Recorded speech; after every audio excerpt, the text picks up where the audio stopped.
Hello everyone, मैं लक्ष्मण सिंह चौहान फिर से आपको अपने इस चैनल आईटी हंट पर स्वागत करता हूं और welcome to tutorial C language classes continued. आपने बढ़िया वीडियोस देख रहे हैं और आज इसी वीडियोस में जो हम लोगों ने स्ट्रक्चर ऑफ सी लैंग्वेज का पार्ट 1 जिसमें हमने हैज इंक्लूड एस्ट्यूडोडाचेट मतलब लिंक सेक्शन जिसमें मैंने एक्सप्लेन किया, उसी का ये दूसरा लेक्चर है why we are used to compulsory section of the main function section. हम वक्त न जाया करते हुए स्टार्ट करेंगे। मेन फंक्शन सेक्शन का होना किस तरह से होगा, क्या लिखना पड़ेगा, बहुत डीप में पढ़ेंगे। अभी केवल ये समझना है हम लोग स्ट्रक्चर ऑफ सी लैंग्वेज में जो कंपल्सरी सेक्शन है, जो मैंडेटरी सेक्शन रहा है, लिंक सेक्शन रहा है, मेन फंक्शन सेक्शन रहा है। लिंक सेक्शन हम लोगों ने पिछले लेक्चर में कंप्लीट कर लिया। आज लास्ट ये स्ट्रक्चर ऑफ सी लैंग्वेज का सेशन है जिसका नाम है ये मेन सेक्शन। मेन सेक्शन का ये जो सेशन है, ये आज का टॉपिक ये है मेन सेशन।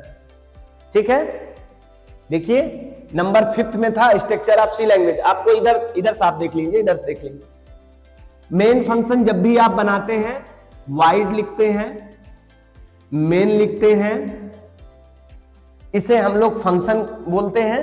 पैराथेसिस सिंबल इसका एक्चुअल में नाम है। और आप लोग यहां पर डिक्लेरेशन पार्ट होता है, सेमीकोलन होता है, एग्जीक्यूटेबल पार्ट होता है, सेमीकोलन होता है और बंद होता है। आज नंबर 5 का है ये स्ट्रक्चर ऑफ सी लैंग्वेज में और हमें इस पर चर्चा करना है what is the main function. पहले मैं सभी स्टूडेंट को एक बात क्लियर करना चाहता हूं, बी लिसन। आप सुनेंगे ध्यान से। एक्चुअली में कोई भी प्रोग्राम होता है, मोस्टली सी लैंग्वेज का कोई भी प्रोग्राम होगा, मोस्टली कोई भी प्रोग्राम कहीं का प्रोग्राम होगा एक प्रोग्राम में, लेकिन हम जो बातें करेंगे मोस्टली सी के बेस पे करूंगा, इसलिए आप सी को ही समझिएगा। सी लैंग्वेज में आपके प्रोग्राम में एक फंक्शन होगा तो उसका नाम होगा मेन फंक्शन। क्या सर प्रोग्राम एक फंक्शन का भी बन सकता है? यस। और वो उसमें क्या आपको दिखेगा? Main function.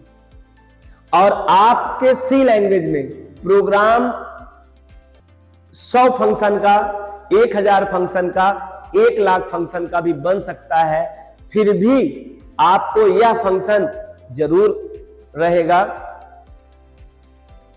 Main function. अब आपको समझने में थोड़ा सा भी देर नहीं लगा होगा what's reason behind call to main function.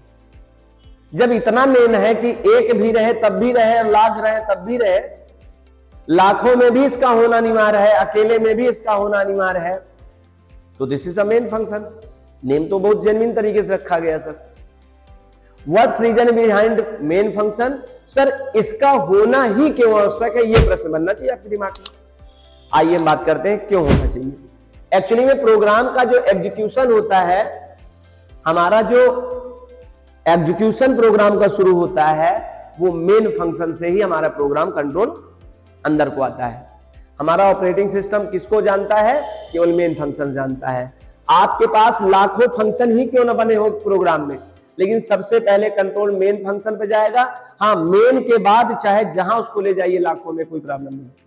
पहली बार आना है उसको मेन में ही, उसके बाद कहीं भी ले जाइए आप। मेन फंक्शन का कुछ बातें सर, ये क्या है? ये डाटा टाइप है। डाटा टाइप क्या होता है बिल्कुल नहीं बताएंगे, केवल आप नाम सुन लीजिए, डाटा टाइप है। हमें मेन को एक्सप्लेन करने आए हो। डाटा टाइप तो बहुत बड़ा सब्जेक्ट है, एक बड़े टॉपिक में बात करेंगे। मेन क्या है सर? एक MEAN, ये मेन एक टर्म है, प्री डिफाइंड वर्ड है, जो कि आप इसका नाम नहीं बदल सकते हैं। आप इसे स्मॉल लेटर में लिखेंगे, नो स्पेस बिटवीन MEAN, किसी में स्पेस नहीं होना चाहिए, कोई कैपिटल लेटर में नहीं होना चाहिए, स्मॉल लेटर में मेन होना चाहिए। उसके पहले आप वाइड या इंट लगा देखेंगे, अक्सर बात की बात है, उस पर मैं क्लियर करूंगा क्यों होते हैं, क्या होते हैं, अभी मानिए इसके साथ होते हैं। और ये पैराथेसिस सिंबल होना चाहिए, इसके बीच में मोस्टली आप कुछ ना करें। और सामान्यतः इसको भी इम्पटी फंक्शन है, ये इम्पटी रखें। अब बाद में बताऊंगा इम्पटी फंक्शन क्या होते हैं। यहां पर किसी प्रकार का सेमीकोलन ना लगाएं। यहां जैसे आप लगा दिए, यहां लगा दिए, बच्चे यहां लगा देते, ना लगाएं। और कर्ली ब्रेसेस ओपन और कर्ली ब्रेसेस क्लोज, ये करना ना भूलें। इसके बीच में डिक्लेरेशन पार्ट और एग्जीक्यूटिबल पार्ट, ये दो चीज होते हैं, इनके बारे में आप बाद में समझिएगा। केवल हम ये समझाने आए हैं कि what's two types of section is important for your programming of C language. आपके प्रोग्रामिंग में या आपके प्रोग्राम में कौन दो इंपॉर्टेंट सेक्शन है जिनको लेना आपको अनिवार्य है अपने प्रत्येक प्रोग्राम में। आपने इसके पहले वाले लेक्चर में देखा, या अभी मैं फिर से बोल दे रहा हूं, link section is the compulsory section of the any program of C language and second fifth section of the structure of C language main function is a very important. इस वीडियो में केवल आपको यह बता रहा हूं, जब भी अभी शुरुआती समय में आप प्रोग्राम करना है, ध्यान ये देना है VOID, not capital letter, never capital letter, small letter, space between main and void. Main is a small letter, not any letter of capital letter, and parenthesis open, parenthesis close.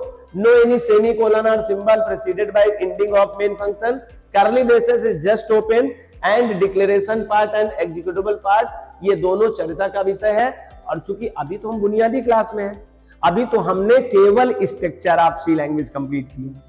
अगले lecture में हम लोग समझेंगे क्या होता है token, और token से हमारी कहानी शुरू होती है प्रोग्रामिंग लैंग्वेज की, जो हम लोग मिलते हैं नेट सेशन पे।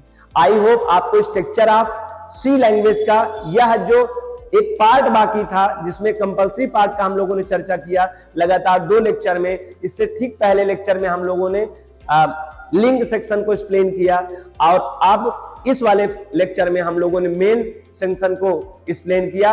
आई होप आपको इस मेन सेक्शन का यूज क्यों होता है, किसका ध्यान रखना है, पसंद आया होगा वीडियो। आप इसको लाइक कर दें, चैनल को सब्सक्राइब कर लें अगर आप नहीं किए हो, और अपने दोस्तों को ज्यादा से ज्यादा दोस्तों को शेयर कर दें। मिलते हैं नेक्स्ट लेक्चर में, और एक स्पेसिफिक टर्म है टोकन, उस पर चर्चा करते हैं और वहीं से प्रोग्रामिंग लैंग्वेज शुरुआत करते हैं। Thank you so much, thank you.